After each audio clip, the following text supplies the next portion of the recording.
Welcome to Desperately Seeking the 80s. I am Meg. And I am Jessica. And Meg and I have been friends since 1982. We got through middle school and high school together here in New York City, where we still live. And where we podcast about New York City in the 80s. I do Ripped from the And Headlines. I do pop culture.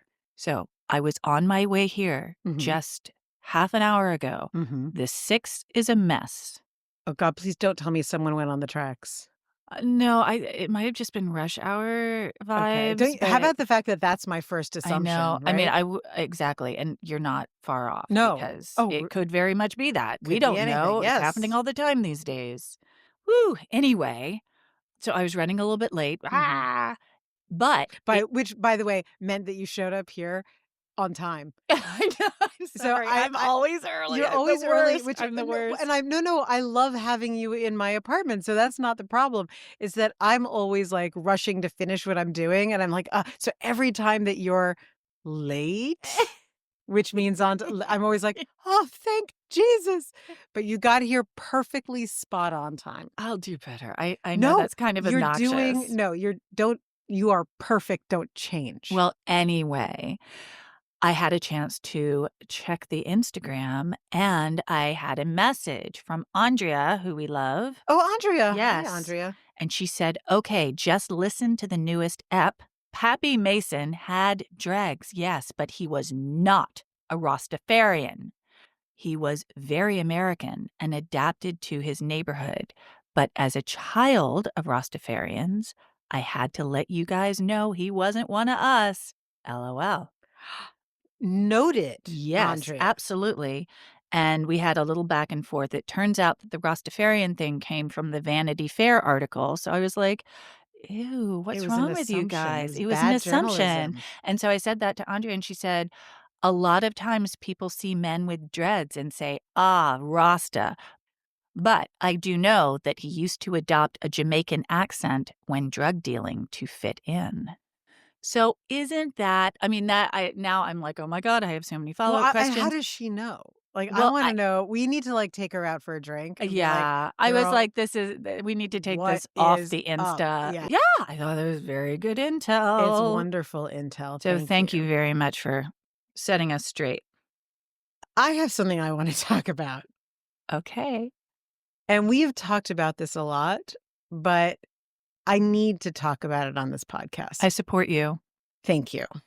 The backstory on this is that we are going to be favorably reviewing a book on this podcast. And in fact, we've decided that we are going to start doing book reviews. We get a lot of requests to do interviews with authors, and our setup just doesn't allow for it. It doesn't work. The sound quality of this podcast is really important to us, and doing things by Zoom and all of that, unless it's a field trip, it doesn't really work for us. But we decided that instead we're going to do book reviews. So authors out there, publishers, editors, publicists, we are open for business. Please contact us and send us books. So with that in mind, we were invited to go to a reading because the author, Cynthia Weiner, I think it's Weiner, it's not Weiner. I think it's Weiner. It's Weiner, wrote a book that's a novel that uses the events of the Jennifer Levin murder as a jumping off point for this examination of a character, a girl who is sort of on the inside, but really on the outside, and learning who she is and growing up by being a witness to what happened. And we went to go see Cynthia do a reading at the Corner Bookstore, our favorite bookstore. Number one. And it was a great reading, and her wonderful editor, Amy Einhorn, was there, and it was great. And we really understood why she chose that topic. And it was very close to my heart because Cynthia was talking about how, as a Jewish girl in an Episcopal school, she was neither fish nor fowl, and how that created this kind of character. Okay, so she does this reading. It's great. And we then get on, both of us are tagged, you and I, by our dear friend about the book review for Cynthia's book.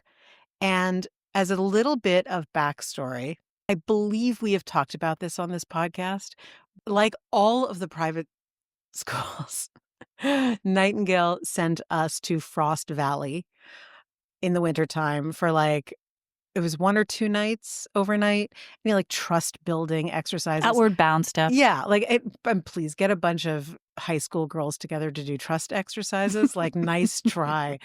But it's a rite of passage, everyone goes, and there was a girl in our class who was the ultimate, I believe it is now referred to as a pick-me girl, and God. desperate to be cool, and as anyone who is or ever was a child knows, the more desperate you are, the less likely that you're ever gonna get anything. And on top of that, she was absolutely arrogant and snobbish. And so it was just a deadly combination, and she tried so hard to pretend that she was in the in crowd. It was nuts, and, like, just be yourself, like, everything would have been fine. So when we go to Frost Valley, she's letting it drop here and there, it's the '80s, that she's really into doing coke, and some of the meaner girls in our class put together like a baggie of Coke for her, but it was sweet and low and had her snort it. She's like, "Ah, it's great shit." And they're like, "Ah, it's sweet and low." So that was sort of a running joke, I don't know, for decades. Yes, And indeed. and as you can I I'm so scared to respond to don't this. be No, scared. no, keep going, keep going. No, because That was Mean Girl. it The was context of it is interesting because of what happened. it's a setup for what Yes. happened. And unfortunately, this person who had a lot of opportunity to not be an asshole just chose to continue to dig in and dig in and dig in. And so here we are. What year is it? 2025? It is, yeah. Okay. And Cynthia Weiner's book A Gorgeous Excitement. is brought to your attention and my attention, even though we already had seen the reading by. So I was like, hey, we saw it, like we saw the reading, we should discuss. And then out of nowhere, Pick Me shows up. And Pick Me, who has not spoken to me in decades, says, Jessica, was her reading equally unconnected to the title of the piece? A very distant hook, to be sure. Now, I instantly am incensed because Mhm. I'm like, leave writers alone. Mm. Like, give me a break. Also, she's just wrong. So I said, well, it was relevant. Mhm. A quote from Freud about the experience of snorting cocaine. Cynthia got a glowing review from Kirkus. Very hard to do. I refrained from saying, as if you would know what the gorgeous excitement would be. Not willing to leave well enough alone, this person says, meh. Seems a too easy hook. Easy for who? What are you talking about? She had nothing to do with Jennifer or her murder, but it's how she'll get eyeballs. I have to say, when I read that, because I was just watching, I did not pipe in. I was just watching this unfold on the social medias, and I was like, how rude to do this publicly. Yeah, What is wrong with this person? precisely. So I said the only thing that someone could say in this circumstance, and no, it's not go fuck yourself. No, I was an adult. And I said, have you read it? Hmm. Like, what a reasonable thing to say. So reasonable. And the answer was no. Read the review and the excerpts. That's like, remember in Metropolitan, he's like, I don't read, I only read the critique. Yes.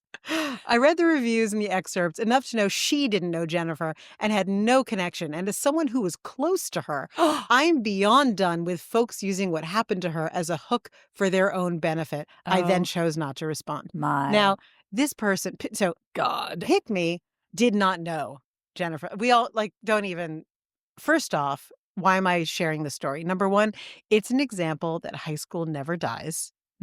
It's an example that people are who they are forever. They do Ever. not change. And what I thought was even more and why still lie? Like, I don't even know what that is. You must hate yourself that much that you have to come up with a new narrative. And in fact, that's the point. Here's the point of this whole thing. What I think is really interesting, and it comes up a lot now in film, but not in books, is who has the right to tell a story. And you and I are storytellers. We spend all our days preparing and doing podcasts and now videos to come about other people's stories and then how we experience them, how we now understand them. Stories are not to be gatekept. They are not to be hoarded. And anyone who thinks that someone's story, particularly someone who died tragically, that there's only one person who can tell the story is in fact not honoring their life. They're making sure that there is silence around that person. And for that, Meg, I say shame. Well, Shame. and we did it. We did it. We did what? We did the shaming. Well, I It mean, happened. just you agree with everything I said, Oh, do you not? absolutely. I mean, I was absolutely outraged. I didn't pipe in on the social medias because it gives me agita, but I instead exploded at my family and said, "Do you believe how outrageous this is?" I mean, it was just ridiculous. Were you astonished at how controlled I was? Well, we were texting back and forth at the Oh, time. that's true, I I was forgot, yes. impressed. How about Thank you. that? No, I was impressed. I was shocked. I was like, "Oh, look, personal growth. I guess I change, but other people do." I know. I was like, I think I've changed a little bit too. I think I've improved since high school. I think, yeah. But someone hasn't. Someone else has been stagnant. Anyway, that's just my rant. I mean, yes, as part of a high school beef, I'm going to own that. But more to the point, storytelling is everybody's. And if you are a storyteller or want to be one, do not let anyone get in your way. Damn it. Huzzah. Huzzah. Rant over. I've got one more thing to share. Oh, I'm so excited because God knows I don't want this to end on my sanctimony Good. and rage. Dick Button Mm. died. Really? Yes. And if you recall, he was attacked by a bunch of teenage Yorkville youth in the Ramble in 1979. He was an extremely accomplished figure skater and ended up being also once he retired from figure skating, he became a TV announcer. Mm-hmm. And he was married at the time of the attack in the Ramble, and he was not openly gay, and there was some question about whether it really was gay bashing. Mm-hmm. I think we can all just We say could rest now easy that it was indeed. it was absolutely gay bashing, and he is survived by his spouse and longtime partner, Dennis Grimaldi. Oh, Yeah. so he found himself. Yeah. See, people can change. Well, and this is another thing, reading his entire obituary, which is really beautiful. He really couldn't come out of the closet. He wasn't just a public figure in ice skating, he was the face of figure skating on television, and it just was not an option for him. Different times, man. Yeah. But yeah, how old was he? When he died, Mhm. 95. Shut it. Great life. Good for him. Yeah. Nice.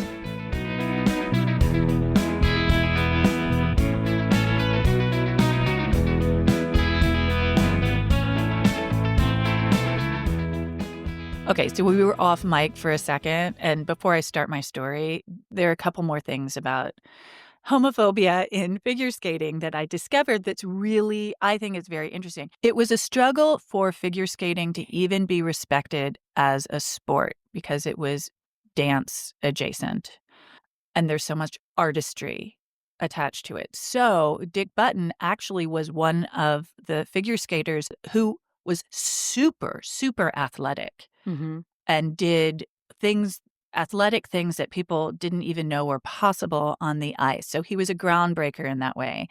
And at the time, they talk about in his obituary, like Walter Cronkite was like, I don't know how to talk about this sport at all.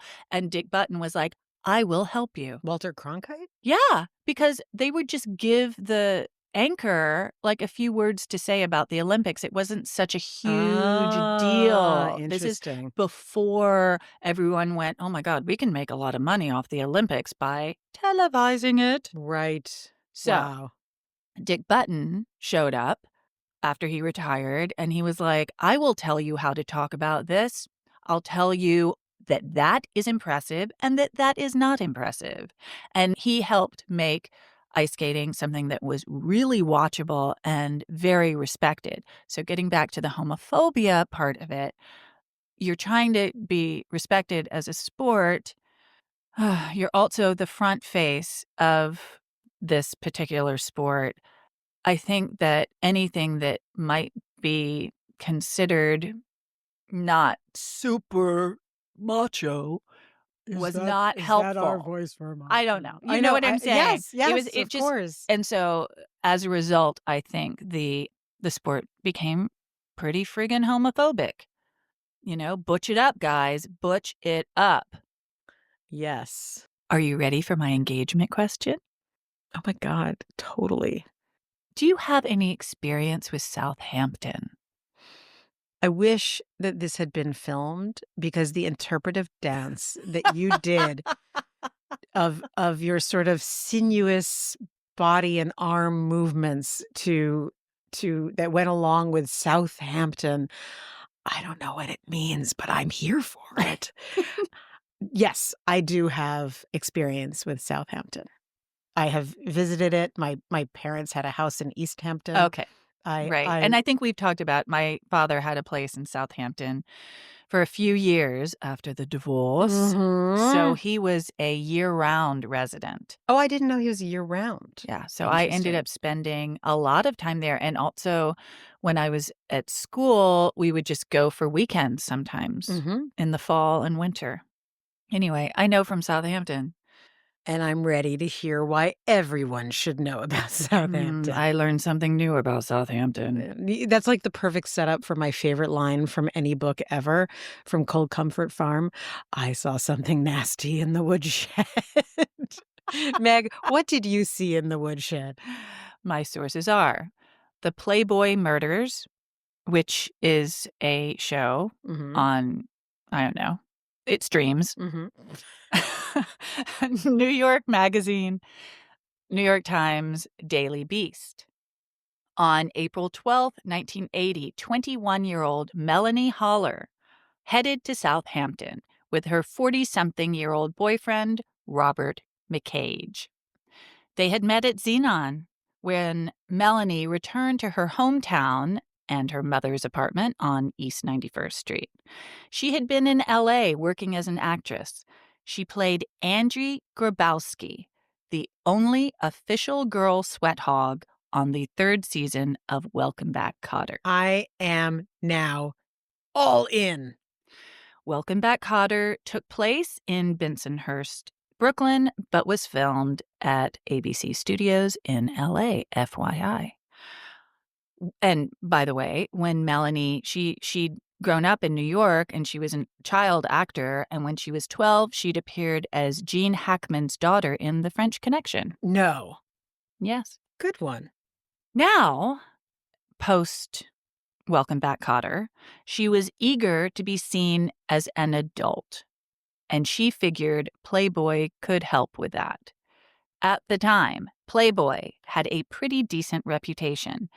Its interviews with actors and writers and politicians were insightful. Famously, Jimmy Carter, Barbra Streisand, and Elton John, and respected actresses appeared on the cover. Farrah Fawcett, Dolly Parton, Pamela Sue Martin. I Oh thought my you'd god. enjoy that one. Yes. And its centerfolds were considered practically visual art compared to its raunchy competitors like Hustler and Penthouse. Melanie's article in Playboy was called Welcome Back, Haller, Alright. Works. and photographed her in suggestive and revealing poses in a dressing room like she was about to be called to set and was very naked. Hmm. Ooh, she better rush. Get her Naked. clothes Oh on. my god, run, Melanie. After her article came out in March 1980, She stayed at the Playboy Mansion for a while before heading home to New York. Robert McCage, her boyfriend, remember, 40-something-year-old? Yes. He was a freewheeling bachelor living large in the city. They never amount to any good, do Nope. they? And this one really didn't. He owned an electronics business in New Jersey and drove a Jensen convertible. I do not know what that is, but I wrote it down. I don't know what that I mean, is that the make of the car? Yeah, Jensen Never heard of it. It convertible. sounds Jensen sounds like an appliance. And he had a Magnum speedboat. Again, who knows from speedboats? It Not was a I. Magnum But I think speedboat. Magnum, Yeah. we get the hint, Mr. McCage. And he frequently visited his friends in Southampton. Apparently, he thought it was a hoot to come down to dinner naked, wearing only a necktie. Oh my God, he's such a cad. What a fun fella. Robert Just a card. was invited to Roy Radin's 72-room mansion, Ocean Castle, on Meadow Lane in Southampton. 72 rooms on Meadow Lane. That's on the beach, my friend. Yes, 72 rooms. The last time it Mm. sold for $72 million. That house. Yeah, $1,000,000 a mansion. room. Mm. Have you ever heard of Roy Radin? Radin? I don't know how to pronounce this. Radin. I would read that as Radin Okay, we're or gonna do Radin, but Radin. Radin, I'd say Radin. All right, let's say Radin. I hope that's right. I might have to correct this next week because people will know about this guy. He was Okay. a New York character. All right. He was born on the Lower East Side. This is a quote from Roy.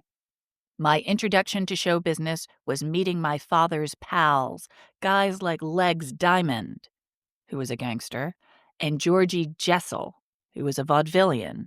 Interesting combo. His dad owned a speakeasy and produced Broadway By shows. the way, George Jessel became a famous actor in the movies later, but go ahead. His dad owned a what? A speakeasy. Ah. And produced Broadway shows Mm. in the 20s and 30s. And Mm. Roy took up the family business. He dropped out of school when he was 16 and started producing traveling vaudeville shows in the 70s. In the 70s? Yes, so it There was as like a and revival? yes, it was an art form that had kind of died out, but he was like, "I wanna bring it back." Although in a way, all of the variety shows in the 70s were really just vaudeville but televised, so Sure, it makes it's sense. related, and his shows starred Henny Youngman, No way. Joey Bishop, No way. Red Buttons, Good God. Shecky Green, Oh my god, it's the entire Borscht Belt crew. and Milton Berle. Oh my god. Exactly. These are like, that's the royalty of the Borscht Belt. Yup. And then later on, he added musical acts that had sort of lost their shine Mhm. because it was now the 70s. The Drifters, Eddie Fisher, the Oh Shirelles, my Tiny god. Tim. This guy was the impresario of all impresario. Wait. Did you say Tiny Tim? Yeah. So he was giving all of these people fresh opportunity to perform in these shows because If you don't know who their Tiny heyday was over. Well, had Tiny gone. Tim was really a novelty act from the 60s, and if anyone doesn't know who he is or was, I beg you to go on YouTube, look him up. You will never be the same. The road shows were all named after Roy. The Roy Radin Vaudeville Review, the Roy Radin Variety Show, Roy Radin's Vaudeville 77. These somewhat shabby shows, to be honest, would travel to high school auditoriums and community centers, and tickets were often sold to benefit handicapped children or police officers. Wait, so Uncle Milty and Henny Youngman were performing in the 70s in school gyms? Yeah. I did not know that. And then a 1975 investigation determined only 27% of the funds raised went to the charities. So it's a little bit of a scam. So It's like, I'm selling tickets, and the ticket price will go to benefit He never children had in he wheelchairs. never had the presence of mind to say a portion of our sales. Well, Oh, Roy. even if you do say a portion, a certain percentage does have to go, and it can't be 27% if that's how you're selling your tickets. Noted. He was a millionaire before he was 20. No.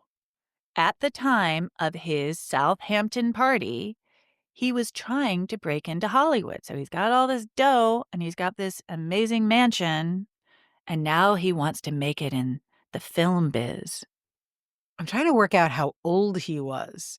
He was born in 1950. Okay, so he was not there in the 20s. So he picked up where his father left off He picked up many where, years yes, later. Okay. got it. He and Robert Evans No way. Awesome. wanted to get a movie off the ground about the legendary Harlem nightclub from the 20s, the Cotton Club. Uh, Robert, the boyfriend Robert, not mhm. Robert Evans, Robert, the boyfriend, told Melonie that their host, Roy, was a producer. So Melonie was pretty excited about that. Mhm. So she brought her portfolio and she wanted to network. Now, according to Anthony Hayden Guest, there was a bit of an S&M scene in the Hamptons at this time. Did you know that? I'm so happy right now. Now, No, I don't did get not too know. excited. It was mostly pretty tame, like just rich people Smacking each other around a little bit. just trying to spice things up. Nothing that was leaving marks. According according to Anthony Hayden Guest, quote, "Sufferers from tennis elbow were likely to get a knowing look or a coarse allusion to Thrasher's arm. Mm. It seemed there was no shortage of lovelies longing to slip out of their halstons into something uncomfortable." By the way, just fun note, Anthony Hayden Guest, either stepbrother or cousin to Christopher Guest. Oh my goodness. That's a crazy, crazy thing to know. Christopher Guest is actually from a titled English family, Hmm. and you thought he was just, waiting Crazy for Canadian government. guy. Yeah. Yes. So, on their way to Ocean Castle, Melonie and Robert stopped by a Southampton pharmacy and bought toothpaste, tampons, cologne, and 3 dog chains. You had me at hello. You had me at dog chain. That evening's activities were fueled by Coke, poppers, Quaaludes, and mescaline. What happened next depends on who you ask. According to Melonie, what started as mild drug use and consensual sex play turned coercive and violent. Robert, Melonie, Roy, Roy's fiancé, Tony Fellett, and Karen Tracy were in Roy's bedroom when Melonie, who began to feel as though she'd been unknowingly drugged, objected to being filmed. Roy had a film camera aimed right at his bed. Somehow, the camera got knocked over and Roy became enraged. Then, Roy, Robert, Tony, and Karen proceeded to beat Melonie to a pulp, and the two men raped her. Roy would eventually tell a different story. He claimed Melonie and Robert showed up in his bedroom that night, uninvited, dressed in leather outfits, and that the sex that did occur was consensual from beginning to end. And the next morning, this is also what Roy said, Melonie burst into his bedroom, again, because she's big on bursting into his bedroom for some reason, insisting he look at her portfolio. That's Roy's story. Mhm. And that's when she smashed his video camera. All right. All right, this Story doesn't track, but story okay. A, story B. The facts that are undisputed are that early Saturday morning, Melonie was in very bad shape. She had been beaten up somehow, and she couldn't walk or talk due to whatever drugs were in her system. Roy wanted her out of the house. Robert and Roy called her mother on East 91st Street and told her Melonie was a mess. And Melonie's mom begged them to put her in a limo and send her home.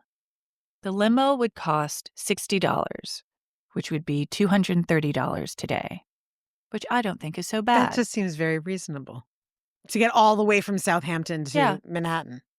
That That would not happen now. would not happen No. now. Roy said, "Fuck that. Too expensive." And the two men Roy of the 72 rooms? Yeah, Roy of the 72. And the two men drove her to the train station, to the LIR, and deposited her unconscious, barely clothed, onto the train with her portfolio pictures strewn about her. This is her boyfriend. Yep. The conductor discovered her and called the police. Roy Radin was very friendly with the local police, thanks to his fundraising efforts, and because he frequently hired off-duty police as security for his parties. Not a lot of evidence was found at Ocean Castle. I wonder why. But there was the videotape. Roy had tried to erase it, but hadn't rewound it entirely before taping over its contents. So there were still a few seconds at the beginning that were kind of damning. That is, isn't it amazing how people fuck up? Like so sloppy, Roy. Oh, how about this? Also, he had an unlicensed .38 caliber pistol. Oh, that's not good. He pled guilty to weapons possession, and the other charges were dropped. He was fined $1,000 and given 3 years probation and ordered to undergo psychological treatment. It's not a lot. It seems light. And, you know, the $1,000 compared to the, I think the $60, like this man is, these are small stakes. He should have just, you know, like, come on, Roy. Well, he was a horrible person. Yes, he was a piece of shit. Karen Tracy pled guilty to harassment and was discharged because there were a lot of people who got in on the beating of Melonie, according to Melonie. So this is a drug-fueled beatdown where everyone was And a like, rape, yeah. And a rape, okay. Robert, remember the boyfriend that everyone loves? He pled guilty to assaulting Haller, not to raping her. Didn't rape her. But he said, yeah, I did beat her up. And he was sentenced to 30 days in jail. Tony Fillett was fined $50 for harassment, and she and Roy married on September 5th, 1981 in Southampton. But a year and a half later, on June 10th, 1983, Roy went missing on his way to an appointment in Beverly Hills with his drug dealer and friend, Karen Greenberger, which was an alias. Her real name was Lainey Jacobs. Just stick with me for a second. So now he's in LA because remember, he wanted to get Cotton Club off the ground. Yeah. So he goes to Beverly Hills, he's wheeling and dealing, and then he takes a meeting with Karen Greenberger. His friend and client, Demond Wilson. No! Yes, who played Lamont Sanford in Sanford and Son. I'm dead Now, now. he's his client because Roy decided he was going to get into being a manager. Oh my God. Lamont, you big dummy. I know. So Oh, heaven. Demond Wilson watched Roy get into a limousine. And then Roy's body was discovered a few weeks later by a beekeeper about 65 miles north of Los Angeles. A beekeeper? This is like so David Lynch now. Like I'm completely in love with this. Okay. Basically in the wilds where a guy was keeping his bees. I got it. It's just the visuals are priceless. 33-year-old Roy had been shot in the head. As it turned out, he tried to cut Karen Greenberger out of his Cotton Club deal. Karen had introduced him to Robert Evans. Oh. She considered herself integral to whatever deal he and Evans struck. But she was also the drug dealer. Yes. So she was, and everyone knows that Robert Evans had a coke habit that was Yeah, Astonishing. and they were dating at the time that she introduced Robert Evans to Roy. Really? Yeah. Mm. And guess what? She was not about to be so unceremoniously dumped by Roy, No, Lainey, with Karen, dumped out whoever. of the Cotton Club deal, Mhm. to be specific. So she had Roy killed. She ended up getting life without parole. Another violent aftermath? You wanna Oh, hear something else mm, crazy? this is like a cavalcade of stars, this whole piece. This I is know, you didn't amazing. think Sanford& and Son was gonna come into this, did you? Nothing c and you know me so well. You knew that was like that was the clincher. We I gotta get to oh my Sanford& and Son. god, Demond. Alright, another crazy, crazy thing, alright? Mhm. In May 1980, so a month after the Southampton party, Melonie accused 39-year-old photographer Ronald Seisman of forcing her to do drugs. So it happened again. Wait, forcing her to do drugs, Yeah. So that's what she said happened in Southampton, and again, so and then is it this that happened Melanie is again. like, "I take drugs but don't wanna take responsibility"? Actually, this is what I think it is. I mean, she was totally beaten up in Southampton, there's just no question about it, and you don't do that to yourself, No, right? There's no way you can, clearly not. and whatever drugs were in her system, they were not of her choosing. They dumped her onto the train. I think the trauma of that incident, I think whatever happened with this photographer, she was traumatized, and I think she was triggered. That's what I think. Interesting. That's my interpretation. And does she have any kind of a happy adjacent ending? She later dropped the charges, and she left New York for good, and that's the happy adjacent. She's like, "Fuck these guys. I'm out." I'm out. And it's interesting because this story does get told a bit like it was on the Playboy murders and stuff, and they said, "Oh, well, we looked for her to see if she would have any comment, and she doesn't want anything to do with this at all." I think she's had a clean break and a fresh start, so I hope all is well. Indeed. But the story is not over. Of course it's not. This is incredible. A year later, in November 1981, so this is still before Roy was killed, and it's unrelated to Roy except for the Melonie connection, Mhm. but this is a year after she accused Ronald Sisman, the photographer, of trying to drug her. Ronald Sisman was found beaten and shot to death with his 20-year-old girlfriend, Smith student Elizabeth Platzman, in his third-floor duplex apartment on West 22nd.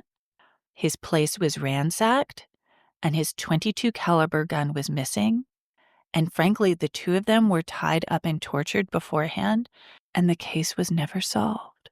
So is this like a giant cleanup? Do you think there's like I don't think anything's connected, but I think Ronald Sussman, I think drug dealers killed him. it sounds like it. I mean, if it's like a hit, Yeah. that's crazy. Well, Crazy, Dance with the Devil. right? Very scary, very weird, very far-reaching. I was like, "Do I tell all these different branches of this story?" But I'm like, "How do you stop?" You can't stop. I mean, this is gonna sound so trite, but I'm gonna say it anyway. As we've said before on this podcast, to quote Rick James, cocaine is a powerful drug, and it will get you into a lot of trouble.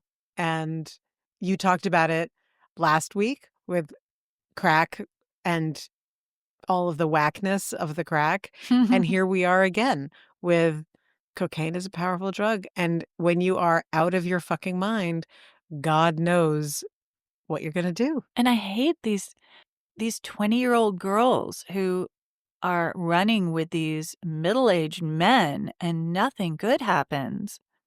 No.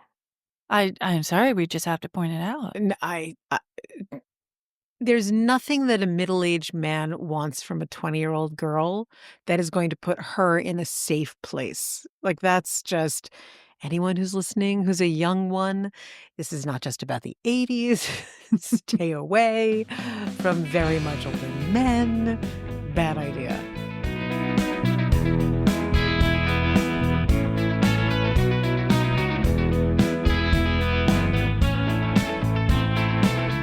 So, Meg, I took up a lot of our airtime at the beginning of this podcast today talking about how there's no gatekeeping on stories. True. So I'm going to be a little brief on this one. Okay.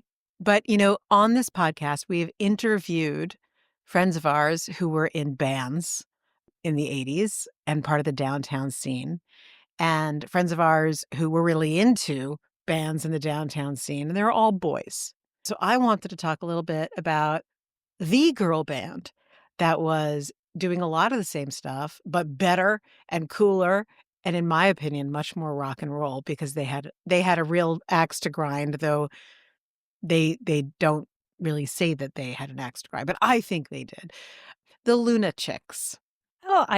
This is new to me. Okay, so 4 years after the Beastie Boys broke out into notoriety, the Lunachicks, so, we all know the Beasties went to Stuyvesant, right?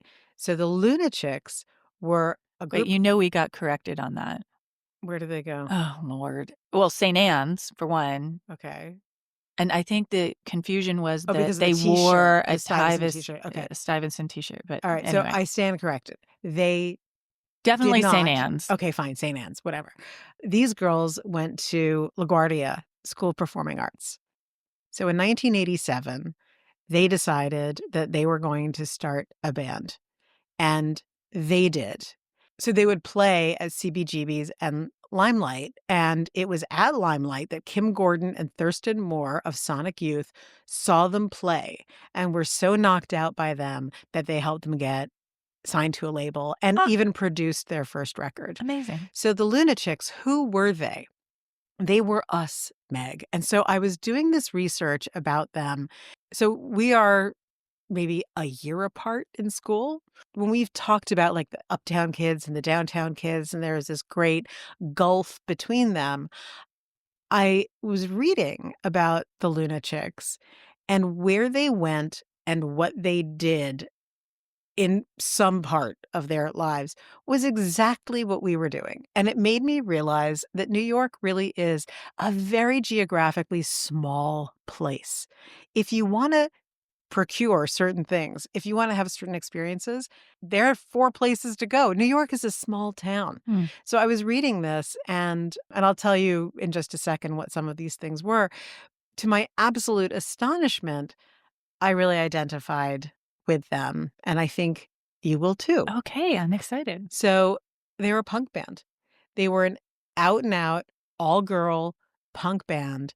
They were extremely theatrical and extraordinarily over the top and very, very subversive, but not with rage.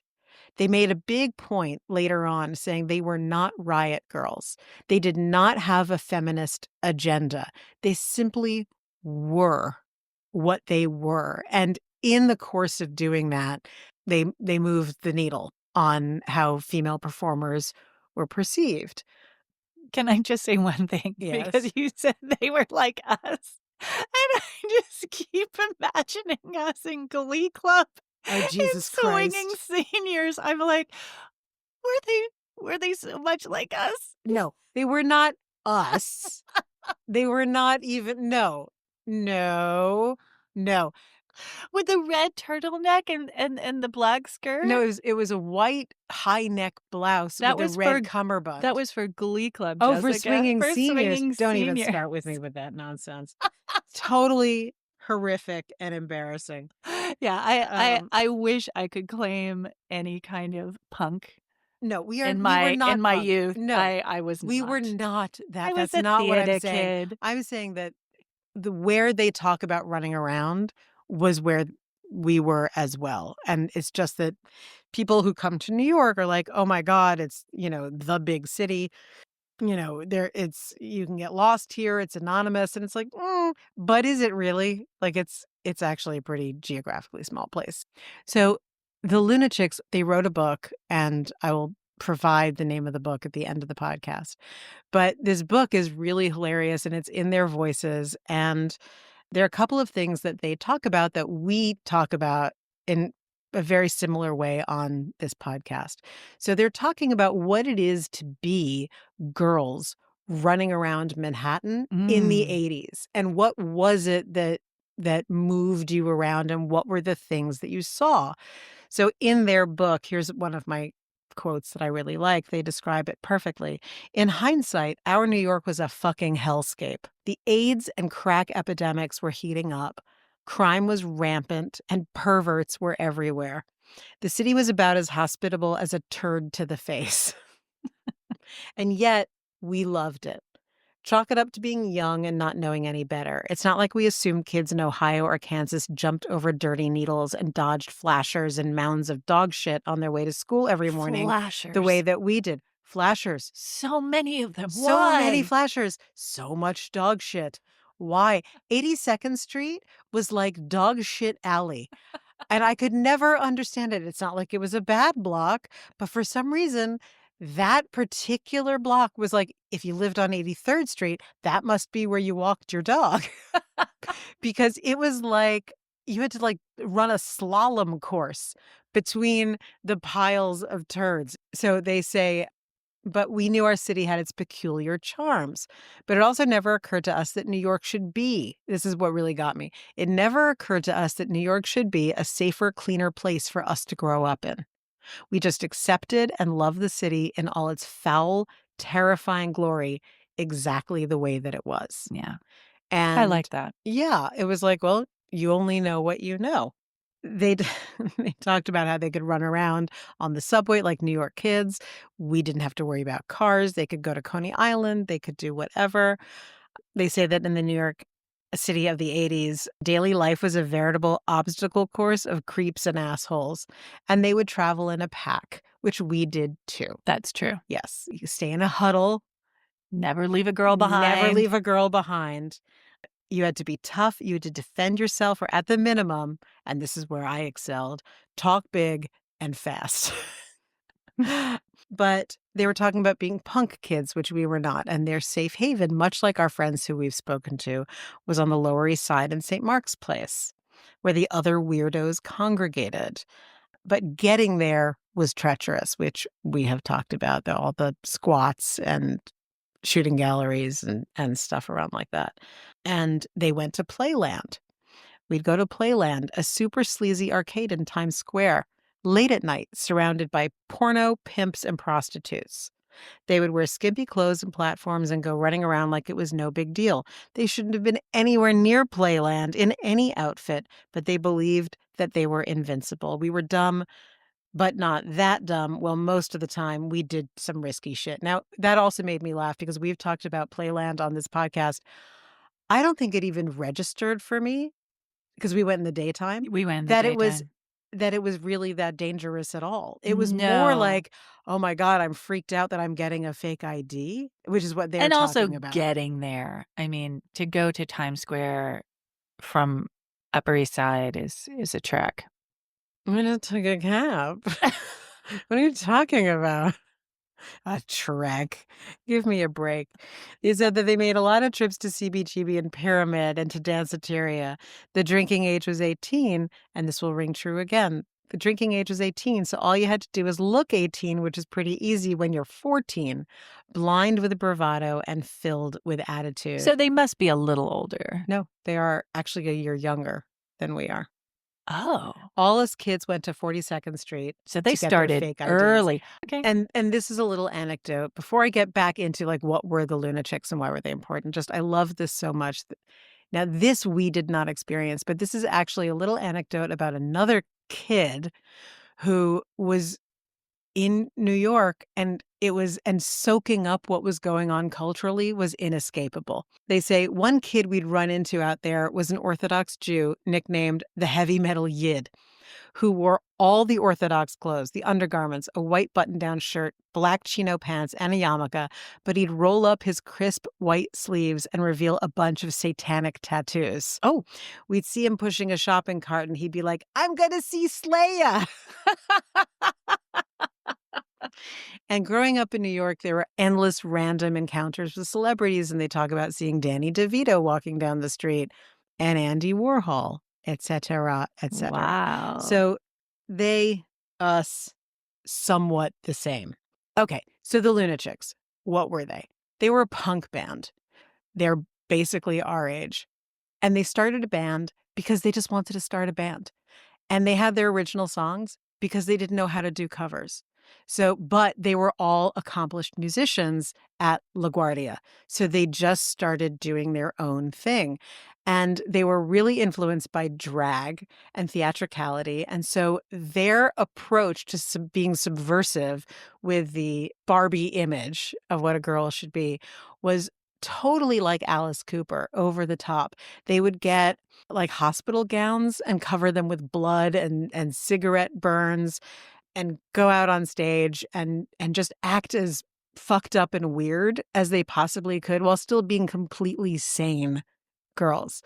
They would wear cheerleaders' outfits. They would do anything so that they could show what they were supposed to be and then say, "No, we're not going to be that." Now, this is the other thing that really got me. Their love of clothing started when they were kids. They would go to Fiorucci. Huh. And get spandex pants, neon stuff, flamingo earrings. Remember flamingo Yeah. earrings? And Sassoon jeans Ooh and la la, Ooh Sasson. La La Sasson. And while they were feminists by simply being feminists, this is what they had to say about not being consciously that. And I thought this was really interesting. And maybe it's sort of a little bit of a Beastie Boys crossover because Kathleen Hanna is married to Adrock. But she said, the difference as I see it was that the feminist theory that went along with a lot of Riot Girl, which we were just completely oblivious to, none of us had finished college and we didn't talk about our trauma. We were just doing our thing. But because we were all playing loud music, we got lumped together with that. They continued to play. They played into the 90s, again in the aughts, and they're playing again right now. Ah, Now, fun. who saw them play? Who would we know who would see them play? Our friend Alex. Oh, great. So on his blog, Alex wrote a really amusing story about how, and this is going back to the perverts, he saw them playing. He went to see Henry Rollins, but the Lunachicks opened and they were amazing. And he said that as he was watching, suddenly a group of skinheads jumped a guy in the standing room only in the audience and gave him a beating within an inch of his life. And as he was being hauled out of the pit, his pants were down around by his ankles, which Alex found extremely, disturbing. It later turned out, and the Lunachicks thanked the skinheads, which was weird. Turned out this was their biggest fan, who was the drummer for the disgusting Gigi Allen band. He was, let's just say, a stalker level fan. And he dropped trow and started masturbating Oh in my the middle of their set. And the skinheads, who felt protective, beat him to to a pulp and then, didn't even give him a moment to pull his pants back up. So that's the Ew. world that they were traveling in. So Right. I'm not saying that we're the same. I'm just saying with a contrast of all of the incredible differences, there's still these funny crossovers where it's like, what was it to be a girl in the 80s in New York? It was, there's one place to get your ID. There's one place to get your cool clothes. You're going to wind up, if you're in clubs, deeply associated with and influenced by drag life. Everything, they did it. They're talking about it. So I love them. I now have to learn much more about them, and I haven't even listened to their music yet. So, Alex, I know. I'll get back to you.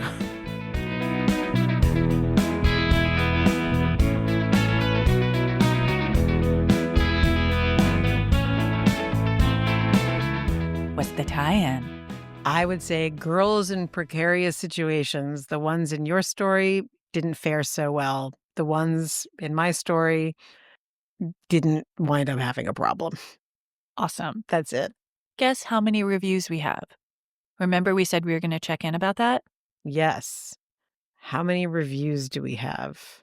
Just guess. I know, but I know that I came up with a guess last time, and I know that because I'm so addled today, my guess is gonna have nothing to do with reality based on I think last. you guessed like 34 last time, and we had 79. Right, that's what's in my mind. Okay, we have 90. No, we have 79. You bastards! But the episode just came out yesterday. So Guys, please, give us some please, some reviews. reviews. We would be Also, so grateful. a big announcement. We're Yes. having a party to announce our YouTube channel. Yay. That we'll talk more about anon. Is that Mhm. the right word? Yes. At Malt and Mold on Monday, February 24th. That's on 2nd Avenue, right at 21st Street.